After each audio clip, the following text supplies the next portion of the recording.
Vamos começar com o vetor 4, 2. Vou chamar esse vetor de V. Então, o vetor V é igual a 4, 2. Se eu quero um vetor duas vezes o tamanho desse, é fácil imaginar que é como se eu pegasse esse vetor aqui e duplicasse. Então, vou obter um vetor com duas vezes o tamanho do vetor original. E esse vetor, a componente horizontal e vertical desse vetor se duplicaram em relação ao vetor anterior. Então, se aqui eu tinha uma componente 4, agora eu vou ter uma componente 8.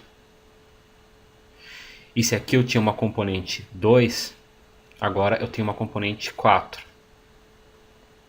Então, quando eu multiplico o vetor v por 2, ou seja, 2v, escrever em outra cor aqui, 2v, eu obtenho duas vezes cada componente.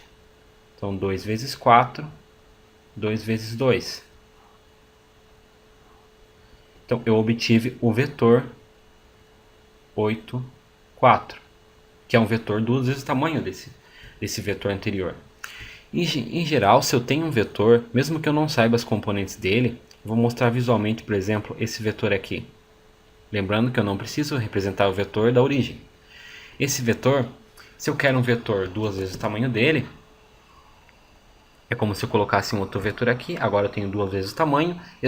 A soma a componente horizontal e vertical duplicaram. Se eu quisesse um vetor,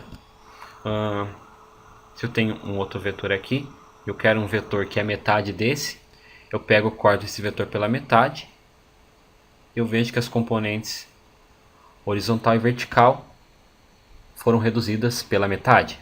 Então, basicamente, eu vou definir a multiplicação de um escalar por um vetor como apenas a multiplicação de cada coordenada desse vetor. Por exemplo, aliás, não é um exemplo, é a definição. C vezes um vetor V, e é a mesma coisa que C vezes, eu posso escrever também o vetor no modo V1, V2 até Vn, que é a mesma coisa que multiplicar cada componente por essa constante C. Eu demonstrei aqui apenas em duas dimensões, mas em três dimensões também é válido. E para n dimensões nós vamos definir essa multiplicação. Então aqui ficaria C vezes V1, C vezes V2, até C vezes Vn. É uma definição bem simples, eu dei uma interpretação geométrica fácil de entender. E aqui está a nossa definição para um vetor com n dimensões. A multiplicação de um escalar, que é uma constante c qualquer, pode ser 2, menos 2, 3, meio, π, tanto faz, é um escalar. Nós podemos aumentar e diminuir vetores. Uma observação que eu queria fazer é que se eu quero refletir um vetor em torno do eixo y, eu multiplico a coordenada y por menos 1. Mas nós não podemos multiplicar só uma das coordenadas. Quando nós multiplicamos pela constante c, nós estamos multiplicando todas as coordenadas. Então o único jeito de refletir um vetor é multiplicando por menos 1, eu reflito as duas coordenadas dele. As coordenadas ficam negativas. Mas isso nós vamos deixar para exercícios para os próximos vídeos.